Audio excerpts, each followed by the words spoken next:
We should all just kind of move up. Good morning on this, a warm welcome to everybody who's here on this week that promises to be warm also. I have to confess, I had a horrible dream last night. I came up here, there was no chalice, there was no bowl, there was no, and to top it all off, I was still wearing my pajamas. So this is just to let you know that being a worship associate is kind of a stressful thing. So I want to give a shout out to all of our worship associates, especially those that fill in while our minister is gone. So thank you all who are here and also those who are not here. Our minister, Reverend Patty Willis, is on a pilgrimage right now in France, walking 500 miles. Let's keep her in our minds too, that she isn't getting too many calluses and is still able to finish her walk.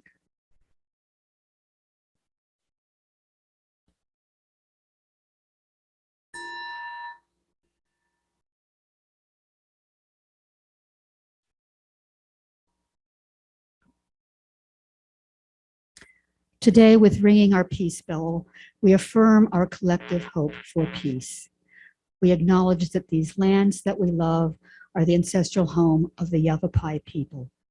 And as we celebrate Independence Day, let us keep the meaning and cost of freedom on our minds. I have just returned from the annual Unitarian Universalist Conference in Pittsburgh, Pennsylvania, known as General Assembly, or GA. It was an inspiring time of music, messages, workshops, and wonderful things to buy in the exhibit hall. So you'll see a few photos from that conference on the slides.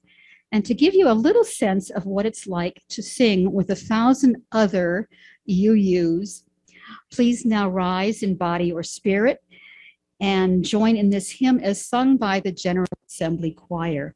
Here we have gathered, and y'all should have gotten hymnals. I didn't, because I'm not sure how well the words will show up on the screen.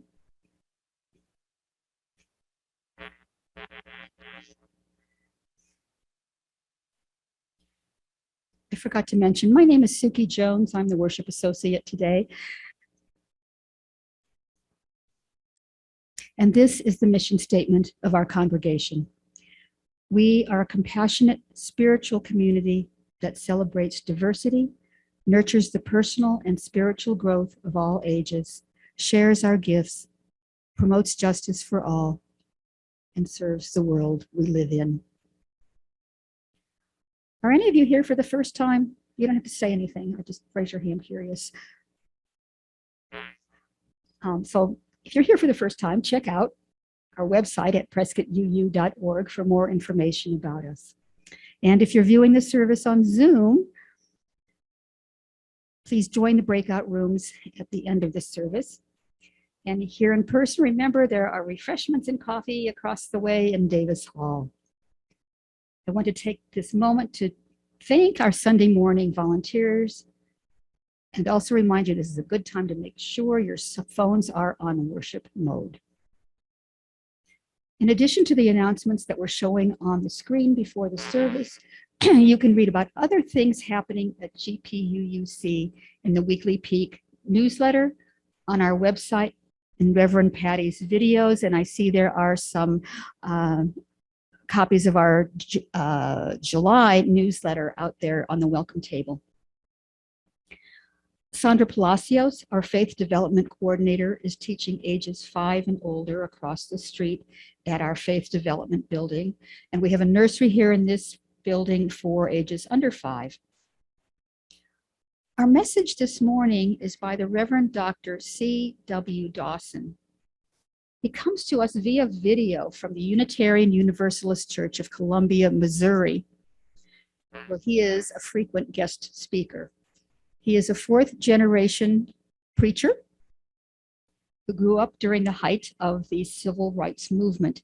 He holds a Master of Divinity from Princeton Theological Seminary and a doctorate in philosophy, and teaches ethics and philosophy at Columbia area colleges. He will be a very different kind of speaker for us.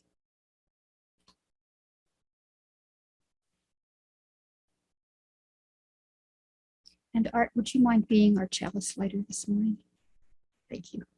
So our chalice lighter this morning is Art Gorski. We begin our service in the Unitarian Universalist tradition of lighting the chalice.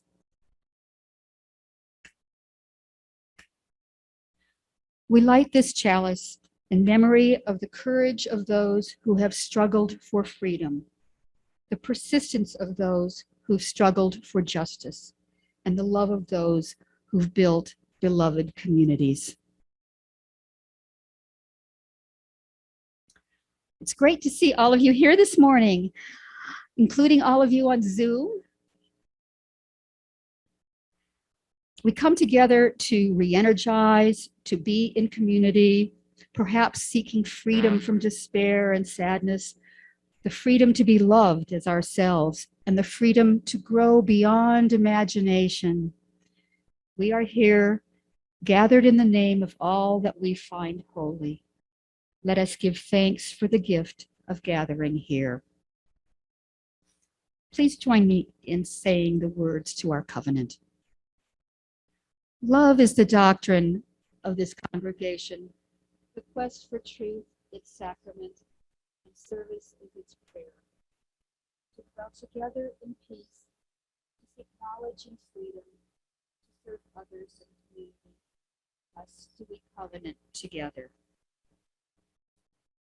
And now we have another hymn. You all get to stretch and stand again, please, if you are able and willing. Another song from the GA choir. Oh, I woke up this morning, and this is one of our favorites. It's number 153 in the hymnal. This one you can move and clap to. Good morning.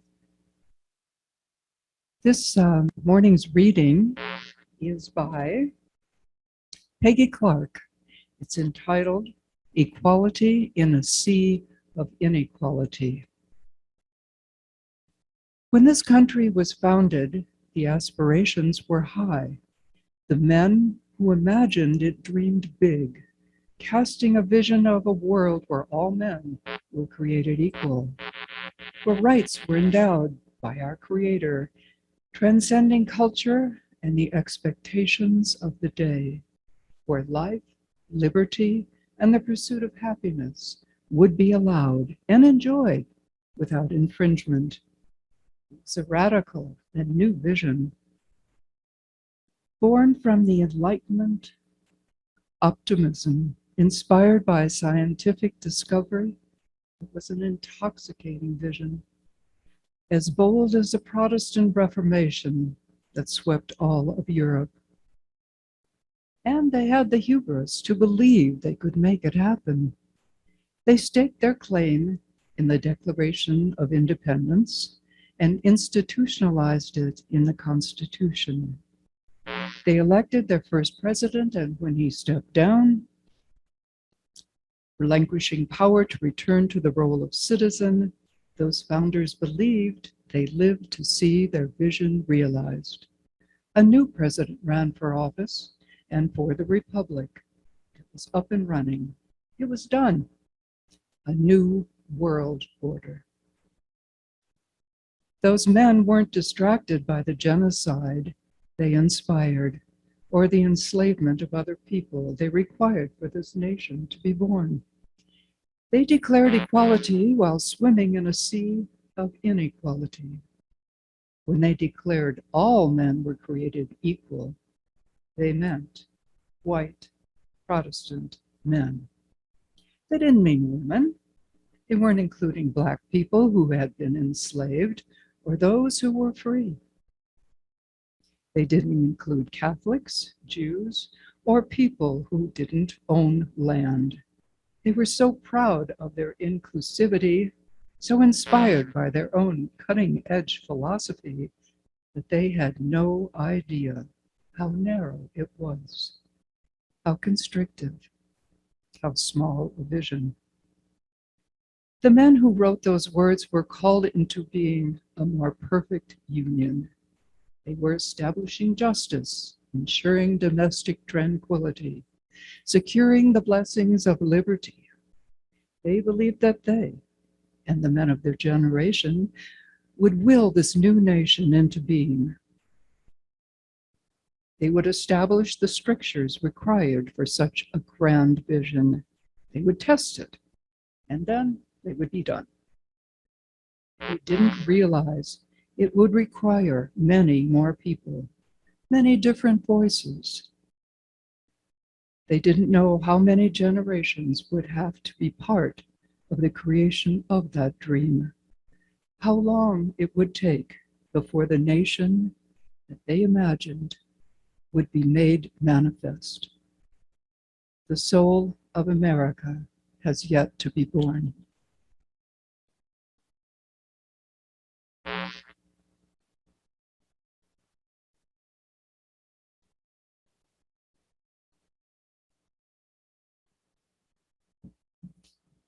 That was another thing in my dream. The podium was so high, all you could see was my head. Our beloved community is the heart of Granite Peak Unitarian congregation. During this time of joys and sorrows, I want to mention that I just learned that the minister who is giving our sermon this morning was diagnosed with pulmonary fibrosis sometime after he delivered this message last Independence Day. His medical team gave him 1 year to live. So he's still fighting for his life. So if you feel moved by his words this morning and want to help Reverend Dawson and his family, a man who is beloved by the whole community of Columbia, Missouri, and beyond, there is a GoFundMe for him. I invite you to contribute to. We'll also send prayers to Reverend Patty that her feet are holding up. And I have a few joys and sorrows on the slips of paper that were handed in. Taffy Pettit is recovering from pneumonia at home.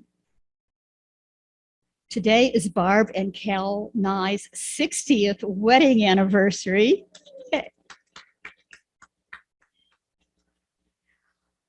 And Brian Willison lost his beloved uncle and father figure, Harry Klepstein, last Monday. He was 94 years old. We'll hold them in our prayers.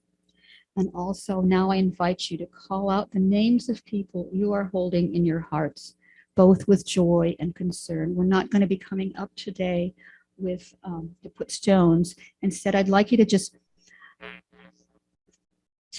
say loudly all together names of people that are on your minds.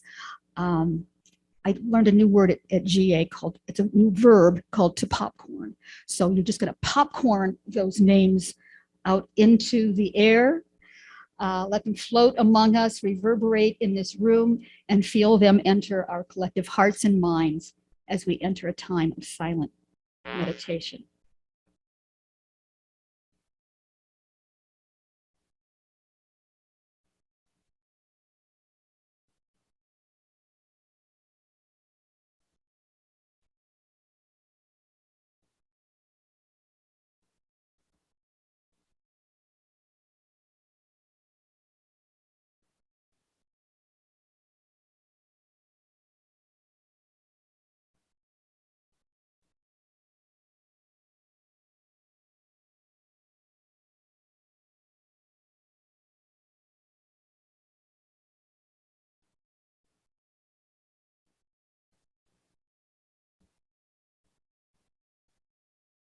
Spirit of life, remind us that we are not alone in our times of grief and pain. Comfort us with your spirit, manifest in human hands and voices. Remind us that we are not alone in joy and wonder. Inspire us to honor and extend the beauty we find in this world. So may it be. Please sing these words of comfort.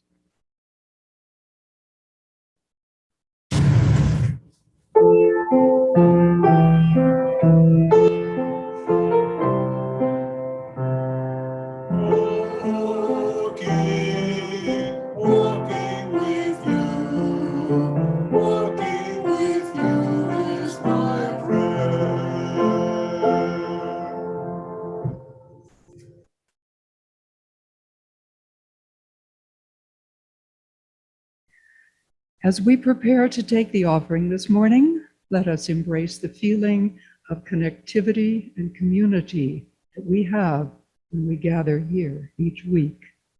Let us remember that this congregation and its programs are supported by your generosity.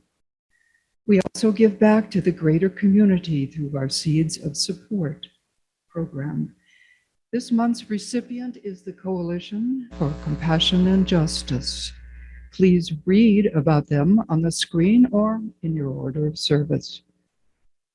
To give online, the link is available in the chat, or you can also go to the website. Our offertory music is sung by Bertha Brownless, as recorded at the Unitarian Universalist Church of Columbia, Missouri.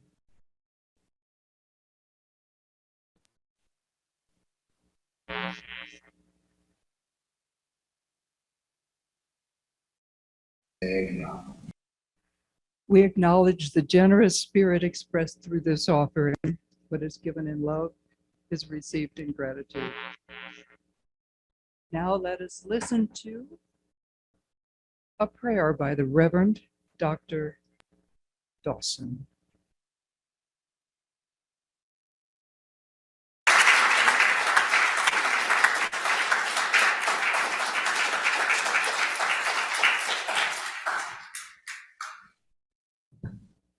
Pray with me, won't you? Spirit of this fellowship, fall fresh on me, that we might be drawn closer together. Spirit of love, fall fresh on me, that the words of my mouth and the meditations of our hearts might be acceptable in this beloved community. Spirit of justice, fall fresh on me. Keep my mind clear, my heart pure, that it not be about me, but about us. Spirit of life, fall fresh on me. That somebody in here might be encouraged, somebody might be changed, somebody might find a new sense of vision and hope. And if you do that for us, we'll make sure we don't take the credit, but we'll make sure we give that credit to the spirit of this place. And the people in this room and on Zoom and everywhere else said amen. Thank you.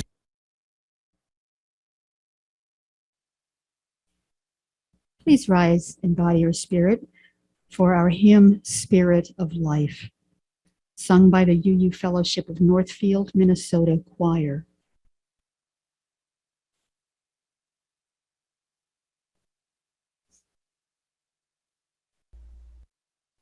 And now our message by Dr. Reverend C.W. Dawson.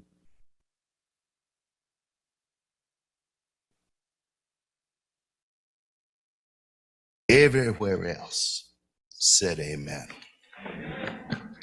Thank you so much for letting me be here again. I want to, of course, thank my friend and colleague, the Reverend Molly House Gordon, for letting this old country boy come and preach on the eve of what is it? Independence Day. I don't know whose independence it is, but on the eve, I've never been a big one for Independence Day. I like the fireworks though. Oh, I wish I had some help in here and sparklers and all that kind of stuff. But I realized that Independence Day was for somebody else. And there's some women in here who ought to realize that Independence Day is not for you. May I do this very quickly? Y'all may not let me come back again. Ladies, you got niggerized. Miss Bertha and I were sitting in the car on the way over to be with you all this morning, and it came up that did you really think? I mean, you knew what was coming. Soon as Mr. Trump appointed those folk to the Supreme Court, you knew something was coming. They was lying. You know they were lying when they were testifying. But I'm used to that. Miss Bertha and I are used to that because we grew up in the black church. And we would hear people testify, but they'd be really lying. I wish I had some. And so, Alan, we were used to people having a good face and good vocabulary and lie. And they lied. And they already had, Sam, they already had it in their mind that they were going to change Roe versus Wade. Ladies, we are all upset. And men who stand with women, yeah, I'm going to say something about that. Men who stand with women, everybody with a penis is not the enemy. Oh, y'all ain't going to talk to me now? Y'all don't act like you use on me today. Come on and talk to me. And there are some men who stand with, and I have stood with women. And so we were all disappointed, but none of us should have been surprised. And we've been telling you, people of color, black folks in particular, we've been telling you that governments will change on you. Powers will change on you. That we've been niggerized since 16 and 19. When they put together that Constitution, talking about all men are created equal, they knew they were just talking about them. Yeah. And so, welcome to that ugly feeling of niggerization. Say amen. And given, if I'm right, then let me hurry. Given if I'm right, then it means we are in a battle. We are in a battle. It's a fight. And that's hard for me because my seminary days were in the 70s. And I was at Princeton from 76 to 79. And in those days, we were taught, don't use militaristic ideas and terms in preaching. It's wrong, it has the wrong image. And so people were running around, pulling out of hymnals, I'm on the battlefield for my Lord, and I promised I would die. And they would get rid of all the fight songs. They forgot what Professor Opoku had tried to teach us, that if the only tool you have is a hammer, you will treat everything like a nail. In a fight, you have to have more than one weapon. And so, ladies, gentlemen, everyone who's listening to this today, we are in a fight. And one of the things you have to do about fights is that you have to learn from a fight. That if you don't, you'll get your butt whooped all the time. Say amen, somebody. And the fight is both internal and external. Brother Pack, it's internal. The great Paul Tillich said that the internal battle is about things like anxiety and despair and hopelessness and dread and those things that kill or attempt to the human spirit. But it's also external. Things like systemic racism and homophobia and classism and, those of us gotten older, little ageism. See, y'all ought to come on here with me. I'm just about through right now. And elitism and colorism. Somebody told me this week, I've gotten first of all, let me say thank you for all of you who have supported me in the research project on colorism. Some of you have made donations to the project on the GoFundMe account. Some of you have done it more than once, and I'm thankful to you because every little bit helps. But I got my first pushback this week. Stephen, ooh-wee. Someone said I was a hypocrite, I was a heretic, I was going to hell. Only thing I'm trying to do is hurt the church. And by the time he got through, the only thing I could say is thank you for the free advertisement. There are enemies out here that want to destroy us, to shut our mouths, to stop the battle, to discourage us along the way. And so there's some lessons, and I'll hurry. I'm sorry, but I feel like preaching today.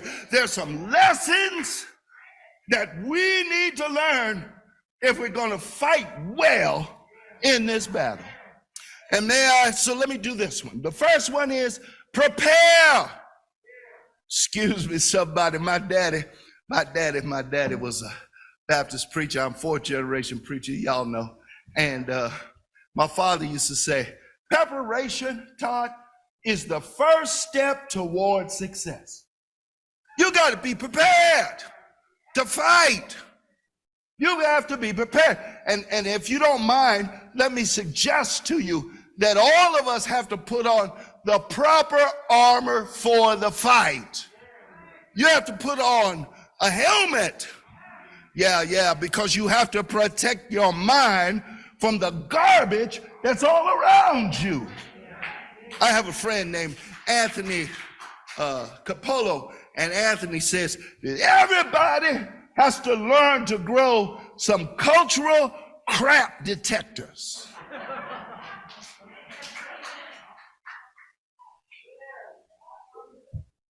There's some crap around here that is trying to steal your mind. And listen, I got the metaphysical argument. I understand. So analytic philosophers, don't send me notes. I got it. I know you say there are no such things as minds, no spirits, no souls, no. I got it. I got it. You all say there's nothing more. Complex neurophysiological organisms. I got it. Maybe I just look stupid. I ain't really. I got it. But something's trying to steal our mind.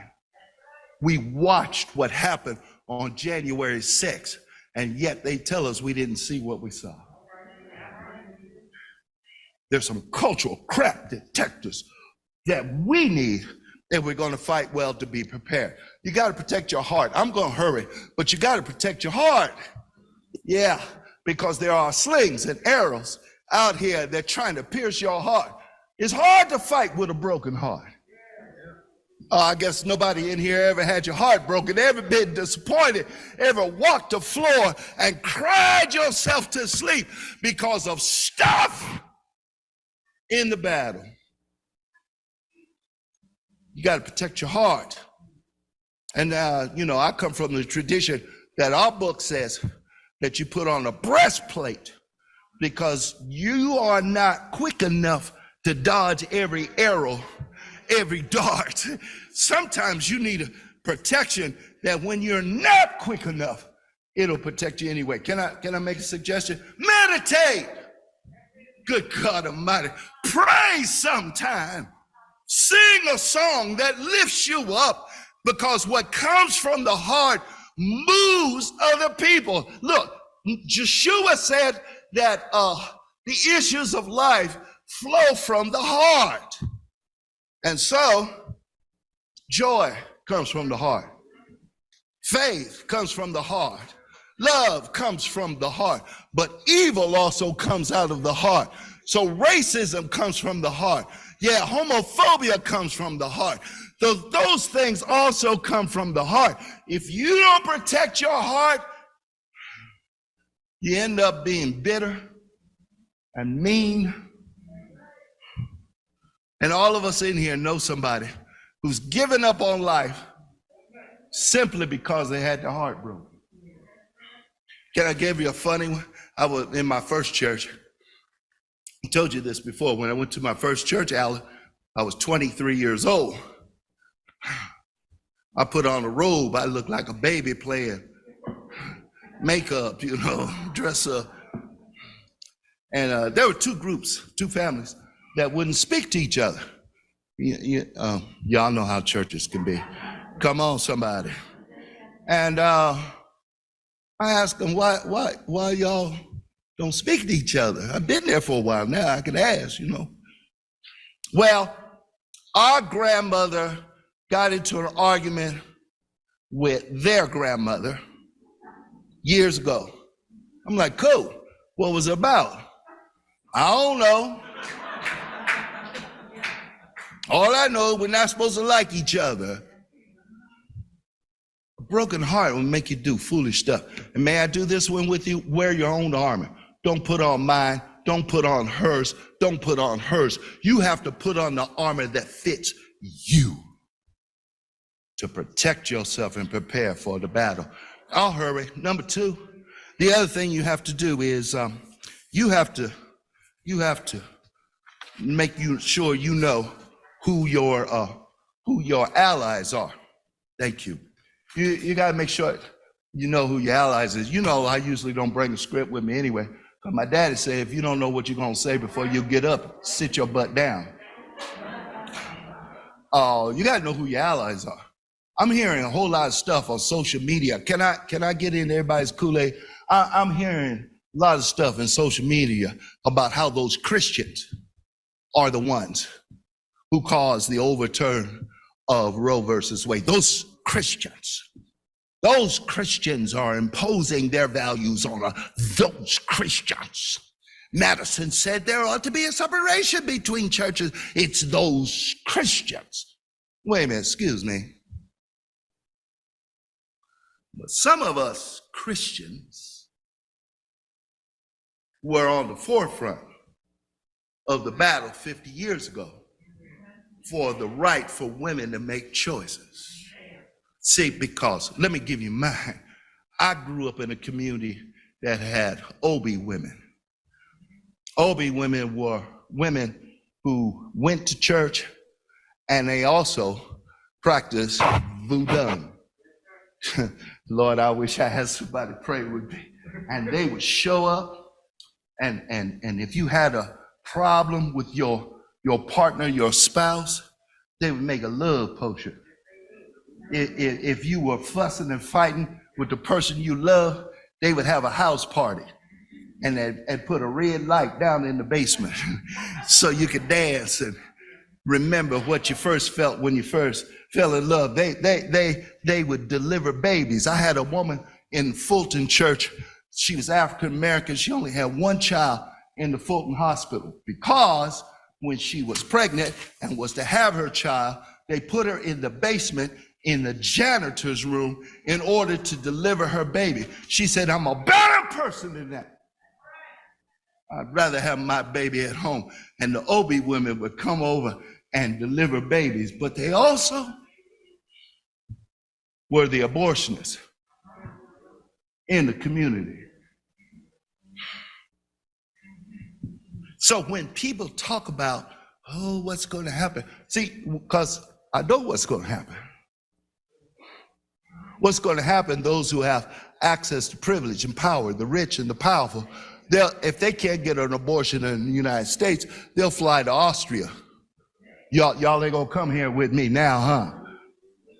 But poor women, good God Almighty, black and brown, Asian and indigenous, who don't have the means, are now forced to rear a child from rape.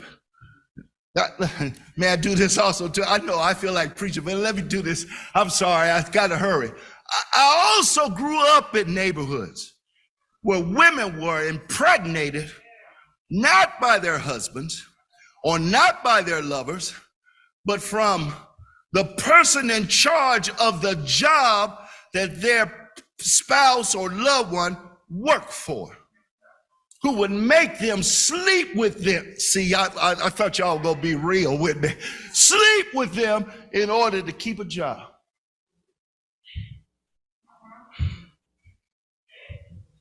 Who were the victims of rape that nobody would talk about in the family. Everybody knew Uncle Bob was a rapist. Forced to carry that child.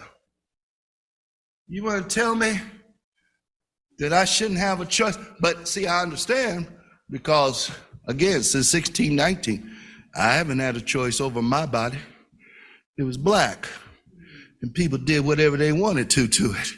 They raped it, they beat it, they lynched it, they segregated it, they enslaved it. Y'all ain't gonna come on here with me. They wouldn't let me marry who I wanted to marry, live with how I wanted. I told you we've been niggerized. Y'all coming with me now?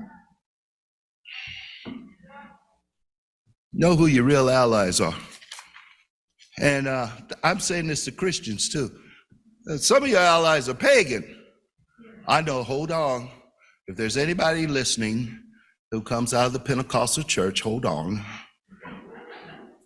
Some of them pagan.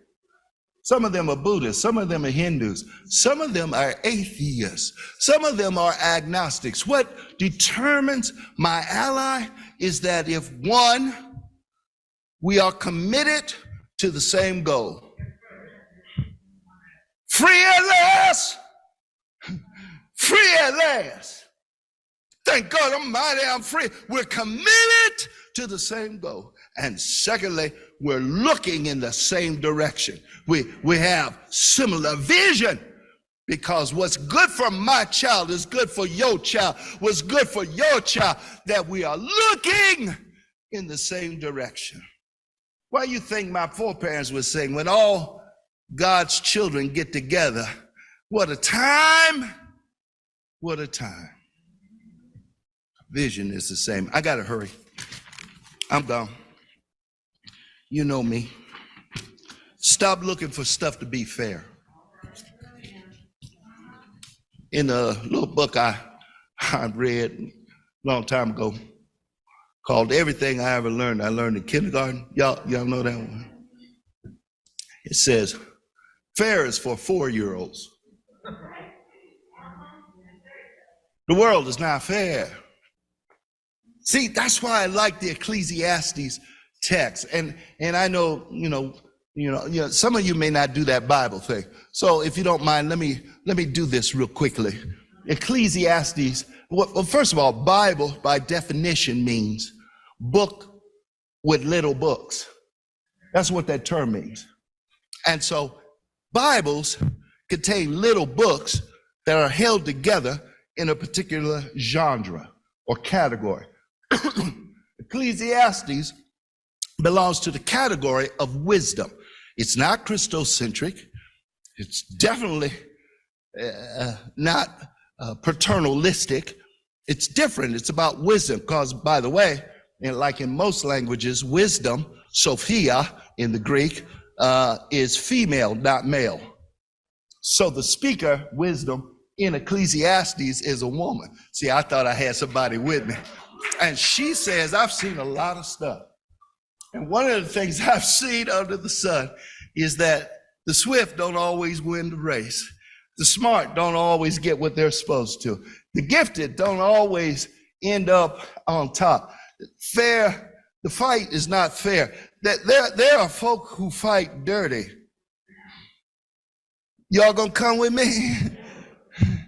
And you got to be ready. You have to be ready.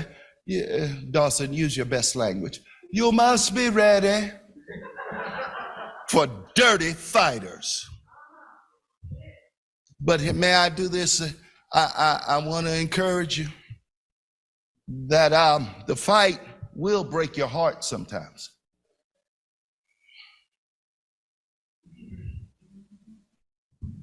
So this week, a guy, he said to me, Miss Bertha and I in the car were talking about how we've finally gotten to a point in our life that very few people can say stuff to us that hurt our feelings. But not all the time. And the guy was talking about the fact that I come over here with you all at the UU church means that I don't know God. That I don't have real faith. In fact, I've been an ordained pastor, if I get to live till September, 45 years. And you mean to tell me I don't know what I'm doing? And guess what, Jed? He wanted to call me the N-word, but he knew I'd catch his behind before he got away from it. Y'all ain't gonna help me. James, but it hurt my feelings. The fight sometime will hurt your feelings. That's why another part of the wisdom literature says, weeping may endure for a night, because it will make you cry sometime. But I come to encourage you all as family. Don't you give up and don't you give out, because the end of that pericope says that opportunity, chance, and time will make a change.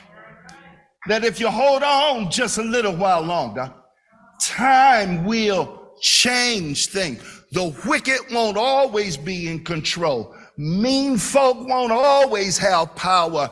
The greedy will not always have all the wealth. That things will change. All you have to do is hold on to your faith. Hold on just a little while longer. I got to sit down. And everything will be all right. So be not dismayed, whatever betide. Hold on to the change that is to come. And you and I together will be able to see the miraculous before our very eyes. It is true. Amen. Let it be so.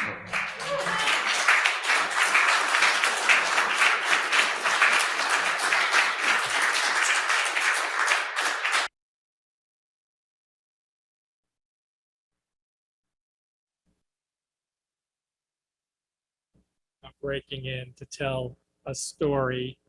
Yesterday, we had a comment left, a review left on our Google business account for Granite Peak.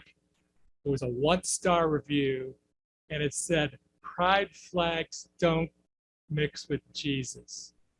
And we said, "Thank you so much. You could not have helped us more with that review."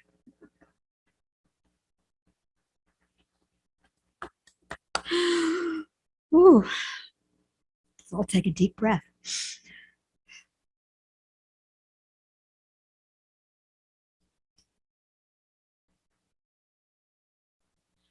We're going to have one more song here. If you would all please stand, as your spirit allows you. And sing our closing hymn, Fire of Commitment. It's in the turquoise book, if you have that one, hymn number 1028. And in our video, it's being sung by the Unitarian Church of Montreal Ensemble. In closing, let us consider these words by Maureen Killerman, titled July 4th Meditation. Spirit of life, I come before you, black and brown and red and yellow and alabaster. I come longing for the simpler days that truly never were our lot. And I am an American. Hear these voices as in the complexity of our days. I am humanist and Christian, Muslim and Jew, pagan and atheist and Buddhist and you, and I am an American. I am one who fought for my country, and I am the same one who protested war, and I am an American. Amongst the division of our days, I've struggled in poverty, and I've accepted the profits of wealth, and I am an American. I am an owner of weapons, and I am one who would control our nation's guns by limiting the who's and the what's and how's, and I am an American. As light is shown on our divisions, I live with often unacknowledged privilege, and I am moved to rage at the complexity of intersecting oppressions, and I am an American. In the challenge of our days, I am one who supports my country, right or wrong, and I am one who claims the traditions of dissent, and I am an American. In this polarized season, I am Democrat and I am Republican. I am libertarian and independent. I am green and I am confused, and I am an American. Spirit of hope, sit with us in our diversities. Help us hear one another in our divisions. Grant that, beginning in this community, we may honor one another's truths and know that a just and faithful tomorrow begins here in our hearts. For with all our problems and mistakes, we are Americans. Art, if you could come. Now extinguish our chalice.